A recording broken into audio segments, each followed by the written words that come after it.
Alférez jornalero. Cuento ficción. Goyo es un niño de 11 años que ayuda con los trabajos de la chacra de su padre. Viene de la escuela, come y luego recorre el camino lateral del campo de siembra, desde donde puede ver a cada uno de los peones debajo de alguna sombra para comer en el lugar, como es costumbre durante el periodo de cosecha. Luego continúan la jornada. Hace lo propio trayendo la comida para don Ercilio, un moreno que, habiendo nacido esclavo, ganó su libertad sirviendo en los ejércitos patrios, como muchos otros lo habían hecho en todo el virreinato, y hoy en las Provincias Unidas del Río de la Plata. Ya anciano, es el jornalero más adulto de la chacra y el único que vive solo, sin una familia. Los padres de Ercilio fueron africanos traídos por los europeos, como tantos esclavos desde el principio del Imperio Español en América. Pero en esta parte del mundo, sus amos los trataron de forma amistosa y familiar, sin crueldades en comparación con otras colonias, lo que fundó en ellos un modo de aprobación a la tradición y a la cultura del Río de la Plata, que luego inculcaron a sus propios hijos aquí nacidos. Para cuando llegaron las invasiones inglesas de 1806 y 1807, estos esclavos del Río de la Plata, enterados del auge abolicionista en la Inglaterra de esos días, con toda ilusión e inocencia, supusieron que venían para liberarlos a ellos y tomaron una actitud de rebeldía hacia sus amos, dando por sentada la errónea pero esperanzadora idea. Los potentados, a través de Juan Martín de Pueyrredón, le reclamaron esto al general William Carr Beresford, comandante de la ofensiva británica. En virtud de que su política era de combatir al español, persuadiendo a los criollos de que llegaban ellos para protegerlos mejor de lo que lo habían hecho los españoles, accedió, emitiendo la orden de que los hacendados dieran a comprender a sus esclavos que su condición no variaría en absoluto. Esto fue directamente en contra de las intenciones británicas y contribuyó a su propia derrota, pues impulsó a los esclavos a combatirlos. Entre ellos estaba el joven Ercilio luchando con una horquilla, que era una de las tantas herramientas del campo que lo acompañaba desde muy chico. Luego llegó la Revolución de Mayo de 1810, y entre tantas cuestiones para la naciente organización criolla, donde aún se recordaba con respeto el heroísmo de los morenos y mulatos afro-rioplatenses en aquella gesta, se comenzó a plantear el destierro de la esclavitud en las Provincias Unidas. Se decretó que podrían ganar su libertad sirviendo unos años en los ejércitos de la patria.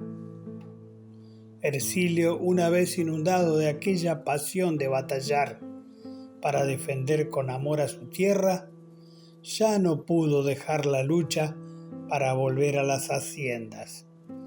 Así un día llegó a Santa Fe conformando las huestes de Belgrano, a las que también el joven Estanislao López se sumó.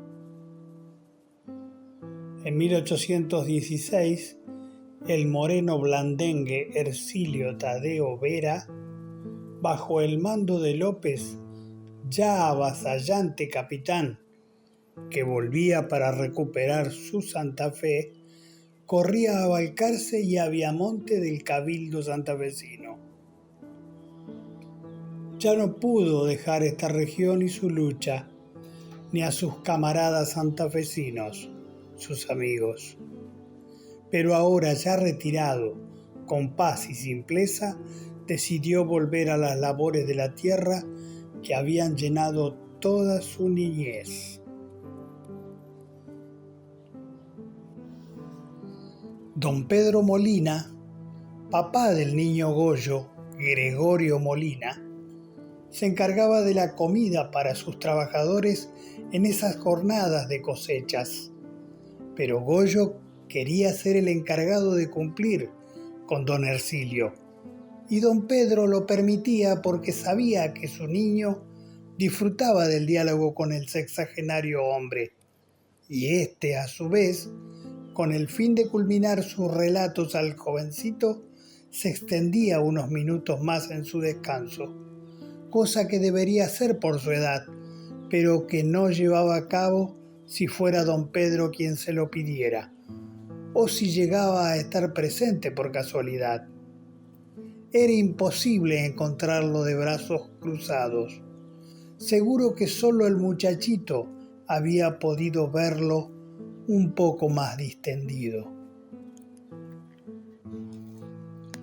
Así era Ercilio Vera, humilde trabajador que se sentía ofendido si llegaba a recibir un trato preferencial. Y este era un problema para don Pedro, pues sabía que los años no vienen solos. Aparejan dolencias en un cuerpo fuerte pero sufrido y curtido por el trabajo de toda una vida. En sus tiempos de soldados, ambos habían sido camaradas de armas.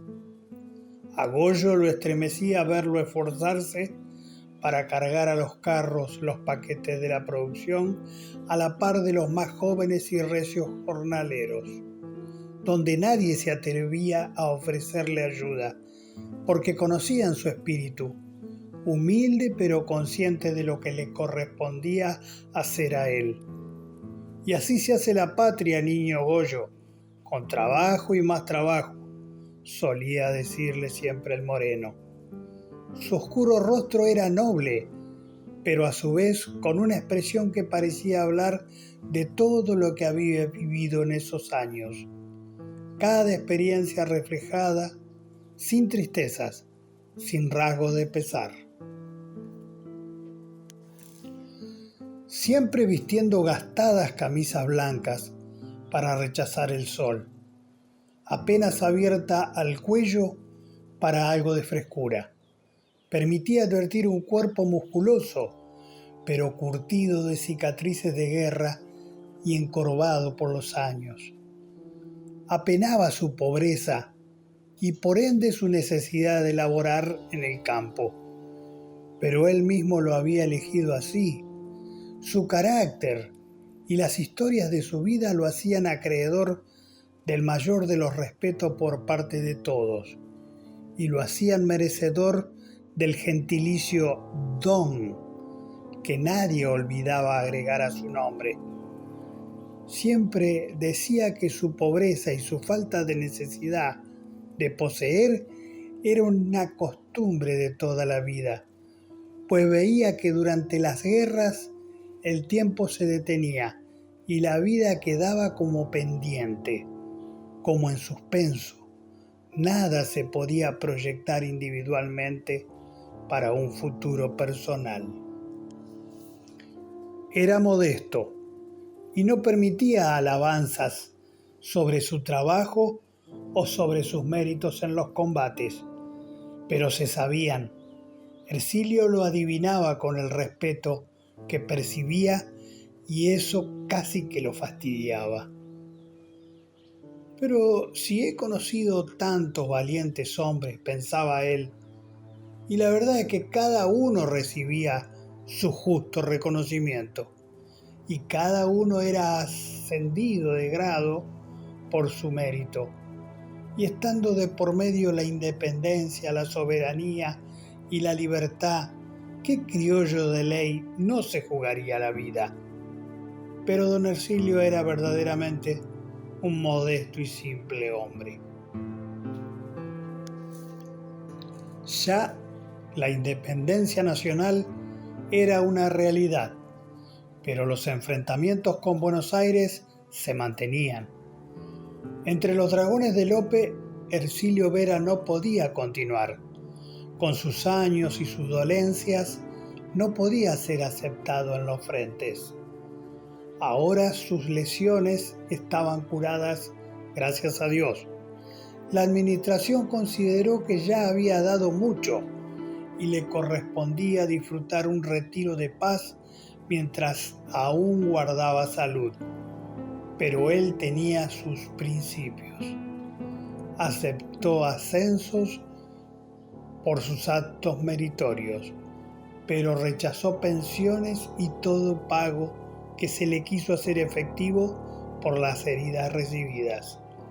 Durante sus años de servicios y aguerridas luchas, no admitió retribuciones ni siquiera de carácter extraordinario.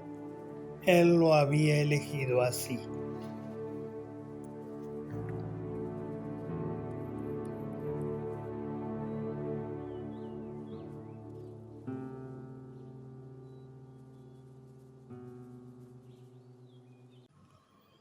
El propio gobernador López, anoticiado por sus administrativos de la cuestión, lo citó para convencerlo de las necesidades que tendría en su vejez en razón de conocerlo de tantos años y tantas vivencias, llegándose él mismo hasta su comendancia en Rincón y aprovechando otras diligencias, pero Ercilio Vera se mantuvo en sus creencias.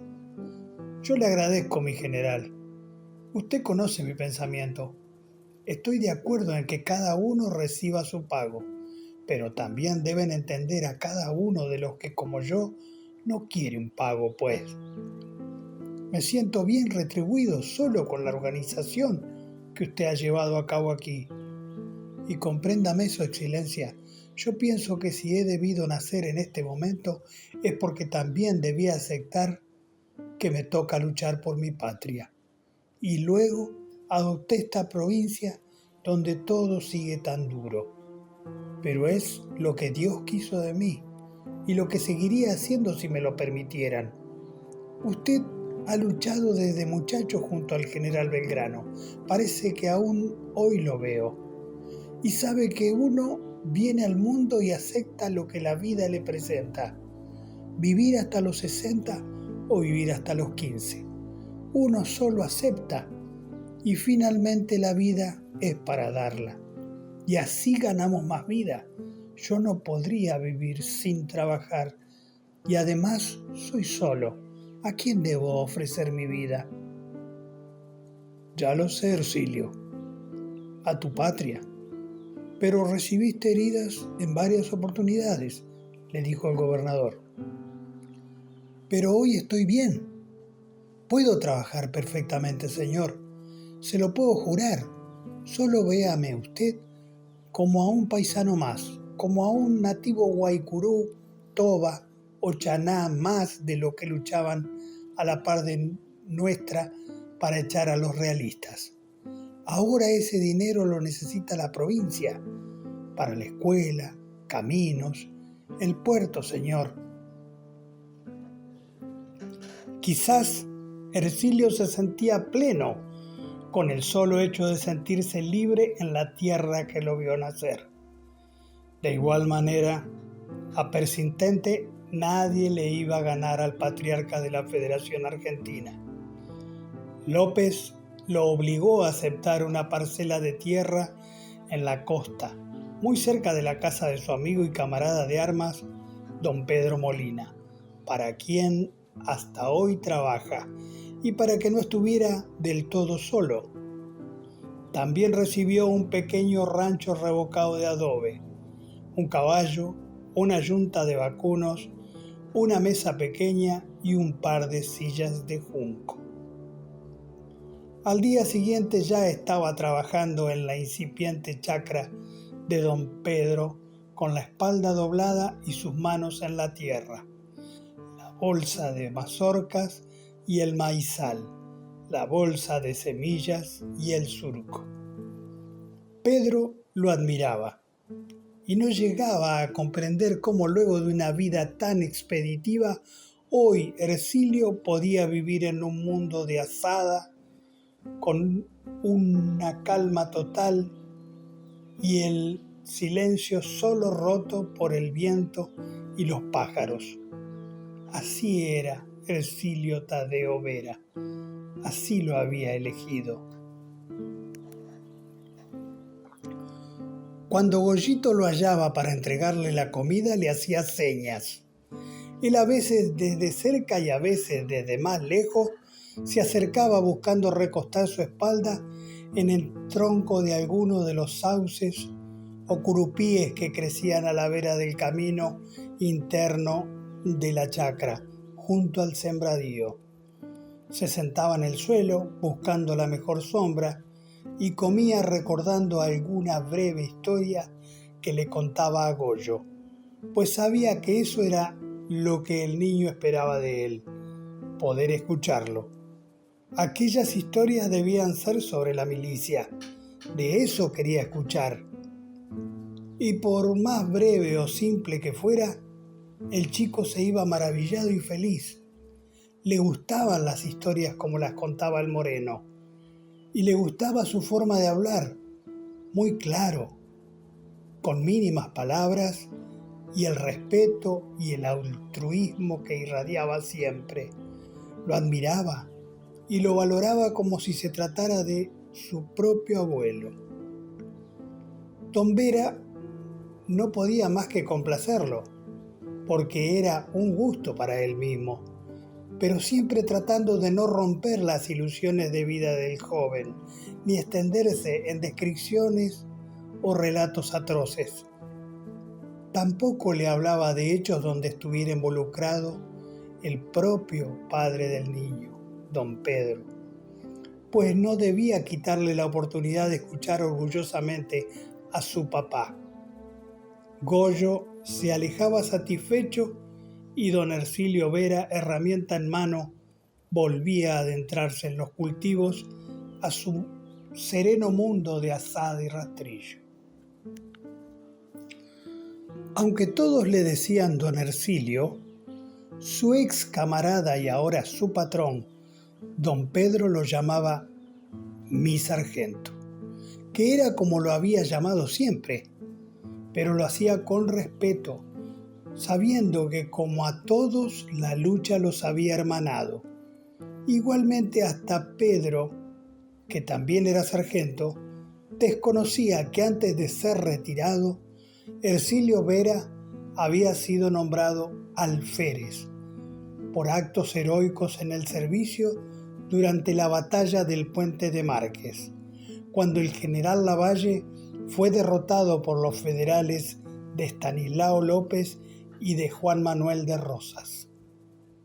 Los caudillos fueron testigos que el moreno luchó como mucho más que un solo hombre. Él lo guardaba celosamente y les había rogado a sus superiores para que no se supiera. En la chacra había sido igual.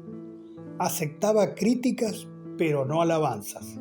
Si había trabajado bien, solo era lo que le correspondía hacer y nada más. La última vez que Goyo escuchó una historia de Ercilio, también fue con motivo de llevarle la comida en una jornada de cosecha, de abrasador sol y gran humedad. Una porción de charque, torta asada y té frío que la madre del niño, doña Antonia, preparaba con hierbas medicinales muy refrescante y de buen sabor. Como nunca, el muchacho lo encontró al moreno esperándolo recostado a un pequeño y único arbolito de esa parte del camino. Un lapacho joven que luchaba para sobrevivir. Quedó un poco desorientado, pero lo saludó entregándole la ración. Gracias, niño Goyo, con este calor me ha dado mucha sed, dijo mientras quitaba el tapón de la vasija cerámica para empinar el té. Bebió y comió un poco de carne y continuó bebiendo. Goyo lo miraba, esperando con respeto. Ercilio, con su mirada perdida, parecía viajar en el tiempo y la memoria, hasta que inició un relato. Estaba recordando cuando tuvimos que parapetarnos detrás de un pobre lapacho como este, por Coronda, ante las fuerzas de Ramírez que nos atacaron por sorpresa. La pasamos muy mal y sufrí una amarga tristeza. No solo perdimos bravos soldados gauchos, sino también perdí a un gran amigo. Este viejo combatiente cuya voluntad era mantener en secreto que en vez de sargento era un oficial alférez de la patria, poseía demasiadas historias para que ahora en su vida serena no se le presentara un recuerdo con cada cosa que veía. Pero don Ercilio, ¿Pancho Ramírez no era amigo del brigadier López y de Artigas? Sí, muchacho, era federal de la Liga de Provincias del Litoral. Éramos aliados. Con él, las fuerzas de López logramos vencer a Rondó en la batalla de la Cañada de Cepeda y hacer dar marcha atrás a las ideas centralistas del Directorio de Buenos Aires en la Constitución del 19. Y tuvieron que aceptar el federalismo. Creo que fue el año del Señor de 1821. Con esa batalla empezaba un feo tiempo de enfrentamientos entre hermanos argentinos, pues los unitarios pusieron una más cruenta resistencia a que se aceptaran las ideas de Artigas, López y Ramírez. Por otra parte, entre Santa Fe y Buenos Aires teníamos como una guerra más que dirimir. Nunca me había dicho sobre esa pelea en Coronda, replicó el ansioso muchachito. Mire, niño, no pensaba contárselo nunca, pero hoy me acordé con dolor. Siento como una espina de pescado atravesada cerca del corazón, pues ese recuerdo siempre vuelve a mi memoria. Ese triste día en que la suerte nos jugó en contra. Éramos pocos y no podíamos rehuir. Y para peor, ellos nos superaban en número. Se lo relataré, pero le ruego que no diga nada a nadie. El muchachito asentía con su cabeza, impresionado e intrigado ante la seriedad del hombre en esa historia. Habíamos partido de Santa Fe hacia el sur, a relevar a la gente que siempre teníamos de vigilancia por las posibles incursiones de los unitarios del Manco Paz, el general Paz. Solo éramos una fracción de nuestras fuerzas y por cualquier cuestión enviábamos un rápido mensajero a Santa Fe o al siguiente fortín más cercano hacia el norte. Relataba el moreno recostado en el pasto y apoyado al joven lapacho. También relevamos al personal de los doctores, que tenían su puesto fijo, pues era ahí, si no el más estratégico punto de defensa hacia el sur desde hacía varios años con refriegas y escaramuzas. Mi capitán era mi viejo compañero de las campañas del norte, Hilario Olmos, siempre muy calmado y cabal hombre, muy noble e insigne. Su padre era un amigo muy estimado vecino de Santa Fe que junto a Hilario me habían recibido como aparte de su familia. Yo era cabo y mi sargento era Ramón Córdoba, un valeroso y buen hombre, pero para nada calmado, y en combates se exaltaba más aún. Unos días después, cerca de Coronda, nos enfrentamos con fuerzas unitarias a cargo de un coronel tucumano, Gregorio de la Madrid. Nuestras tropas vendrían pronto porque habíamos librado el aviso sin demora. Nos avistaron y ya no podíamos rehuir o aplazar el choque, pero más o menos lo sobrellevábamos, sin bajas, pues el terreno nos beneficiaba. Debíamos resistir hasta la caída del sol y después adentrarnos a un montecito cercano. Pero antes, sorpresivamente por el oeste, aparecieron las fuerzas del general Ramírez, que se enfrentaba con la Madrid y con nosotros a la vez, que éramos aliados. No podíamos entender qué pasaba. Todo era una gran confusión y solo podíamos defendernos. Claro, luego pudimos saberlos. Ramírez se había enojado con Bustos de Córdoba y con el brigadier López en razón del Tratado de Vanegas, que habían llevado a cabo con el fin de resarcir económicamente a Santa Fe por los saqueos de tantos años en que Buenos Aires nos imponía un gobernador que permitía el pillaje en el territorio por parte de las fuerzas nacionales de paso. Y todo ese año 20, Ramírez y López habían estado en intrigas y roces. Justo ahí se terminó de enfrentar con Buenos Aires por lo que él veía como una ruptura del Tratado del Pilar del año anterior. Pretendió atacar al general Bustos en Córdoba, pero López no le extendió permiso para cruzar por Santa Fe. Nuestro gobernador se preparó sabiendo que sería desoído, pero nosotros que estábamos adelantados no sabíamos que podía llegar a hacerlo. Cuando Ramírez entró, nos encontró primero a nosotros combatiendo y se nos vino encima, y a su vez a la Madrid, que aunque venía a apoyar a López por orden del Directorio de Buenos Aires como parte del mencionado Tratado de Vanegas, por sentirse unitario, venía a desgano y un poco aprovechó el sordo entrevero.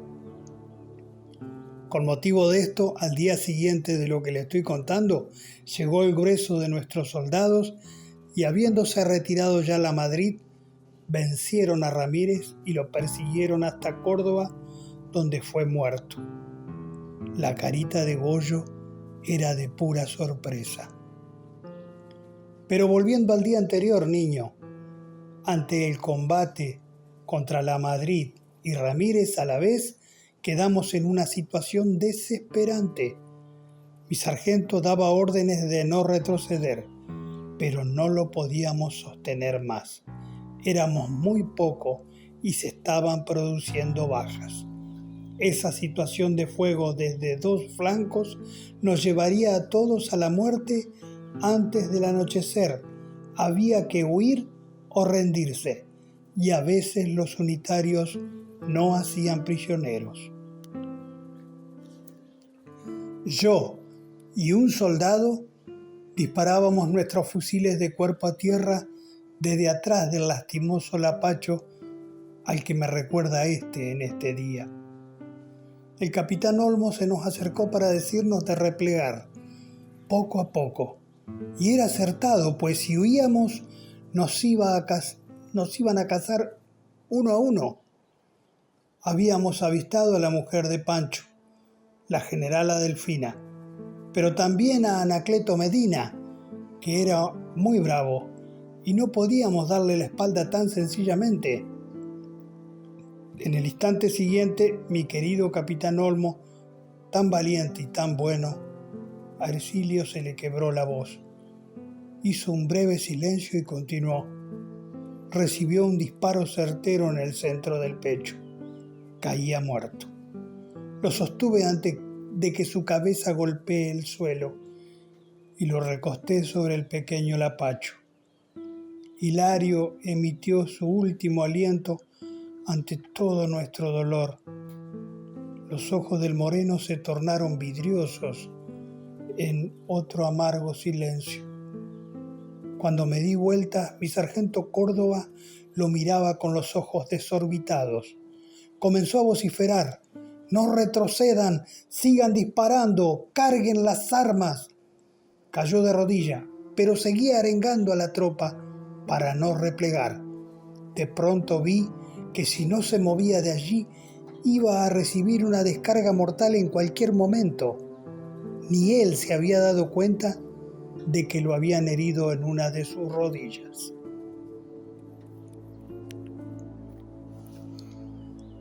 Lo cargué a mis espaldas y comencé a retroceder lentamente, pero siempre bajo, siempre agazapado. Traté de encontrar a los encargados de los caballos que habían replegado al montecito mucho antes, pero no pude verlos. Él me gritaba que no retrocediera, me reprochaba haber abandonado a Hilario. Le dije que volvería para sepultarlo, ni bien lo dejara seguro a él, y recién ahí se tranquilizó un poco. ¿Y el resto?, me preguntó. Alcancé a ver que el cabo Bracho los hizo retroceder hasta el montecito cercano, pero mantuvieron el fuego hasta que fueron ignorados, y solo continuó la lucha entre las dos fuerzas mayores, con predominio de las fuerzas del Supremo, le dije. Lo venció el dolor y se desmayó. Decidí llevarlo directamente hasta el puesto de los doctores a unas 2 leguas, ya bien entrada la noche, donde lo dejé seguro. Gracias a Dios, sobrevivió. Pude conseguir una pala y 2 maderas entreclavadas en cruz para la sepultura de mi buen capitán en una vivienda rural con gente muy humilde y servicial. Pintamos la leyenda: Capitán Hilario Ormos, Dragones de la Federación de Santa Fe. Fue un criollo de ley y bravo patriota, 1821. Y regresé en busca del lapacho, donde lo recosté. Cuando no me faltaba mucho trecho y pensando que me encontraría con mis camaradas, en pleno silencio y penumbra, me ensordeció una descarga de fusil a unos metros que me hirió en la pierna a la altura del muslo. Gracias a Dios no era grave.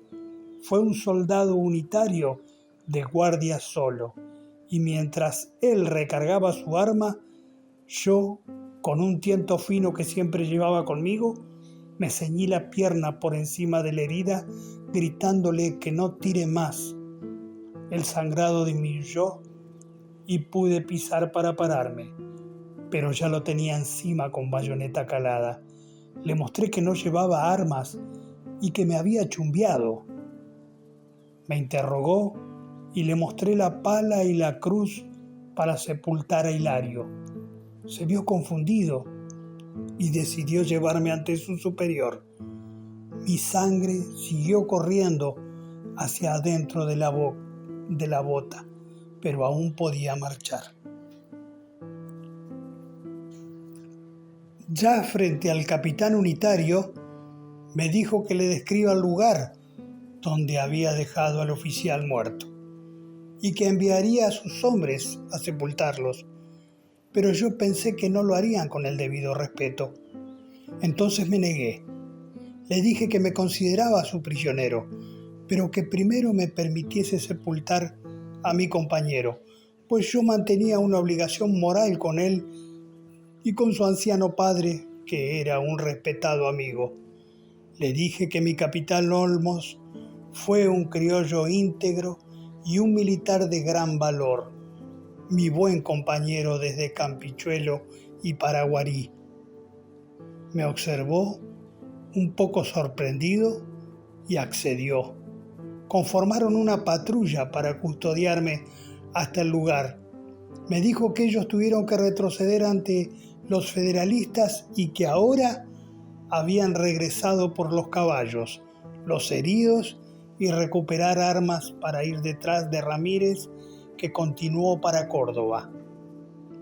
Con la caminata mi pierna empezó a doler más. En unos minutos a pie llegamos al débil Lapacho donde habíamos luchado el día anterior. Ver a Olmos muerto en esas condiciones me produjo una angustia y un llanto que traté de enmudecer, pero que igual había sido advertido por ellos. Los recuerdos de nuestros principios juntos en Asunción, en Montevideo, todo golpeaba mi pensamiento. Era mi viejo amigo que estaba allí, inerte. Parecía en paz, gracias a Dios. La voz del moreno se volvía más ronca. Tragaba saliva. Guardaba silencio hasta recuperarse un poco. El niño comenzó a llorar sin permitirse lágrimas. Miré a mi alrededor, continuó, y pensando en los padres de Hilario, que si bien ancianos quizás visitaran su última morada, tal vez sus hermanas. Miré a los cielos y calculé la mejor sombra del pequeño Lapacho a la mitad del día. Mi garganta se esforzaba para contener los lamentos de dolor por mi pierna, por mi agotamiento y por mi angustia por Hilario. Cuando fui a clavar la pala en tierra, un soldado unitario también la tomó, pero yo no la solté. Me miró con compasión. Lo supe, aunque yo no lo miré a él, solo veía el suelo. Su capitán le dijo: «Está bien, soldado, déjelo cavar». Fui haciendo el pozo lentamente. Mi bota se llenaba de sangre que se iba coagulando. Ya comenzaba a clarear el día. Cuando por fin la sepultura estuvo completada, tiré la pala hacia afuera y me estiré desde adentro para arrastrar el cuerpo de Hilario agarrándolo de sus hombros. El soldado me ayudó con los pies desde afuera del pozo. En ese momento llegaba un coronel unitario montando un lobuno y se quedó contemplando la escena. Me saqué la chaquetilla y la doblé al medio. Con el mayor respeto la acomodé sobre el rostro para que no lo golpee la tierra. Yo calculaba que no podría salir solo del pozo de la sepultura y sabía que me ayudarían. Pero cuando lo hicieron, el soldado y el sargento que acompañaba al capitán unitario lo llevaron a cabo con gran sensibilidad, podría decirse con ternura. En ese mismo instante, el coronel unitario recién llegado exclamó a viva voz: «Capitán Jiménez, ¿desde cuándo obligamos a los heridos a cavar sepultura, señor?» El capitán se acercó a su coronel en forma exaltada, pero en voz baja, como con la intención de no perturbar mi dolido momento, le explicó rápidamente que era mi voluntad y los pormenores en apenas un susurro. Mientras yo acababa de cubrir de tierra con las últimas paladas, aquel general unitario que ya había descubierto su cabeza se apeaba lentamente. Yo alicé y apisoné la superficie con la misma herramienta que seguidamente usé como martillo para clavar la cruz de madera a la cabecera de la sepultura. Capitán Hilario Olmos. Caminé lento y dolido hasta los pies de la misma, donde me hinqué dificultosamente para decir unas palabras de despedida y pedir al cielo por su alma buena. Señor mío Jesucristo, te pido que intercedas ante Dios Todopoderoso para que reciba el alma de tu servidor, el capitán Hilario Olmos, de los dragones de la Federación de la provincia de Santa Fe, que supo dar su vida por su patria con gran valor. Era el hombre más bueno que he conocido en mi vida. Dale tu paz eterna. Amén. Inmediatamente, desde atrás mío escuché el amén de cada uno de los que estaban presentes. Di vuelta mi cabeza y estaban de rodillas.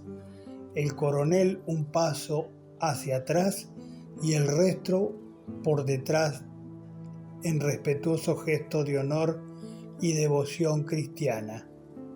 Se levantaron ellos y me ayudaron a erguirme. Me dirigí al coronel. Muchísimas gracias, señor, por permitirme rendirle los homenajes a mi capitán Olmo, porque nos unía una gran amistad, al igual que con su familia. Les doy mi agradecimiento a todos ustedes por haber sido tan considerados conmigo y con su memoria. Ahora soy su prisionero y deberá disponer de mí como usted estime corresponder.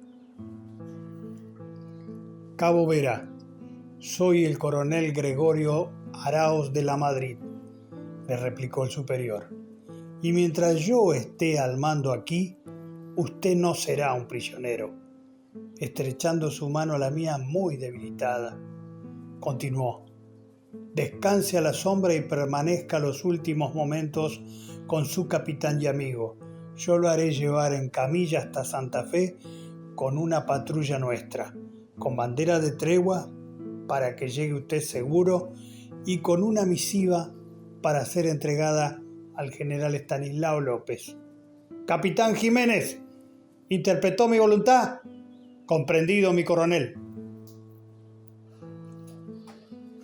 La verdad era que Hilario había sido como mi hermano desde hacía muchos años y reemplazaba a mis verdaderos hermanos que no he vuelto a ver. Y aunque estábamos acostumbrados a aceptar la muerte, lo de él nos apenó a todos por mucho tiempo. Evidentemente yo había perdido mucha sangre, pues solo me acuerdo de haberme sentado bajo la sombra al lado de la cruz. Cuando reaccioné, estaba en el hospital de Santa Fe y la enfermera me despertaba para decirme que habían sanado mi pierna y que el gobernador vendría a verme. Así fue, niño Goyo. Unos días después, mi general López me prendía una jineta de sargento ascendido por mérito sobre las ropas de dormir, frente a los circunstanciales presentes. Sus palabras fueron: Cabo Ercilio Tadeo Vera ha sido ascendido al grado superior de sargento de milicias por sus valerosos actos al salvar la vida del sargento Ramón Córdoba y darle cristiana sepultura al capitán Hilario Olmos, fallecido en pleno combate, en su último enfrentamiento de lucha en el Pago de Coronda. Que Dios lo guarde siempre. Cuando se me fue el aturdimiento general que tenía, el propio López me comentaba que ese mismo día en que yo le di sepultura a Hilario, el general Francisco Ramírez había sido vencido en la provincia de Córdoba por una partida de nuestros federales santafesinos, donde perdió su vida. La Delfina escapó y gracias a Dios pudo llegar a su arroyo de la China. También me dijo que habían enfrentado y vencido al coronel Lamadrid en la villa de Concepción del Tío, teniendo el tucumano que batirse en retirada nuevamente. Bueno, al final le comenté que si me necesitaba como sargento iba a trabajar y luchar, pero que solo había cumplido como hombre y como soldado, por el querido Olmo, por el sargento Córdoba y sus estimadas familias. Luego de un breve silencio, el niño preguntó: ¿y la carta de la Madrid? Ah, sí. Sonriendo, el gobernador también me dijo que mis actos habían sido reconocidos hasta por las fuerzas enemigas, pues el coronel Lamadrid daba fe de mi acción y recomendaba mi promoción de grado. Y yo le conté cómo habían sido de contemplativos conmigo y tan respetuosos con Olmo. Me contestó: somos todos argentinos, sargento, y gracias a Dios comenzaremos a unirnos y se hará la nación independiente y federal. Y usted no sabe, niño Goyo, que cuando el coronel Lamadrid montó su caballo, luego de saludarme y dar las órdenes, lo escuché susurrar: maldita guerra entre hermanos. Por favor, no lo vaya a contar nunca, niño. Olvídese. Solo sentí una tremenda necesidad de contarlo hoy, con palabras, de recordar a aquel amigo y patriota que por años convivimos codo a codo. Sí, quédese tranquilo, don Ercilio, nunca lo diré, contestó respetuoso el muchacho. Quedaron unos minutos en silencio, con sus miradas perdidas y sus mentes compenetradas en la historia. El calor no disminuía. A paso lento de su caballo venía llegando el patrón. Don Pedro Molina disimuló su sorpresa de ver que don Ercilio lo recibía recostado a un arbolito, mientras los demás peones habían regresado a la cosecha. Don Pedro no pretendía tanto de su peón más viejo, pero esa nunca era la actitud de Ercilio. Mi sargento, me parece que hoy le ha pegado el sol más de la cuenta. Ha hecho un calor tremendo, pues. Voy a mandar al Jacinto con el sulky y te vas a la casa a descansar, dijo don Pedro. El moreno puso cara de aceptación.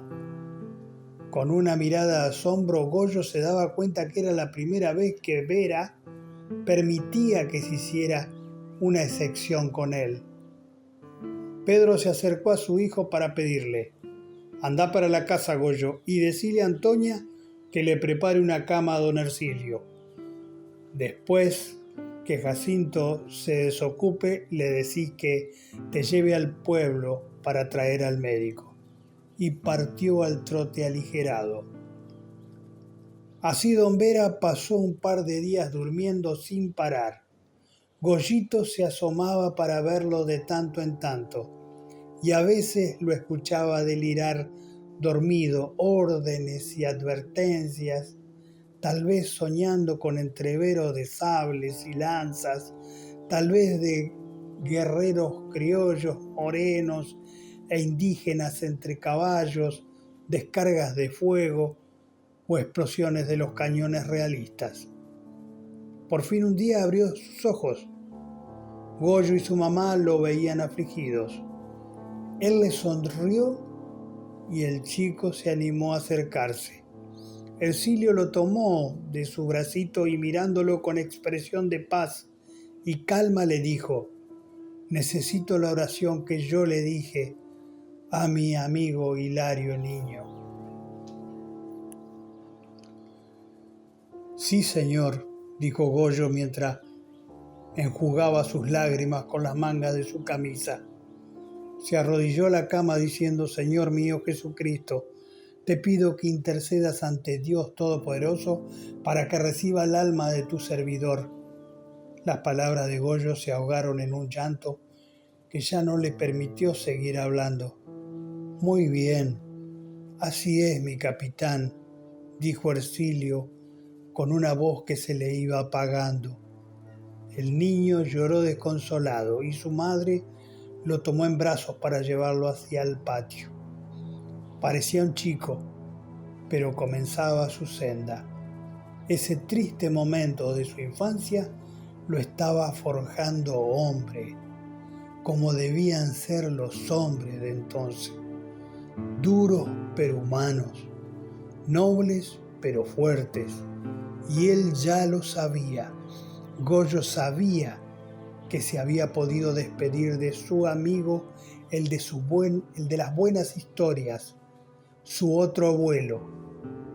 Había podido ser amigo de quien todos respetaban y admiraban. Ercilio fue un hombre de la historia, como tantos morenos que aportaron sus sacrificios a la independencia. Un hombre íntegro, el hombre más sensible y más humilde que Goyo conoció y que por siempre recordó como un ejemplo para sí mismo.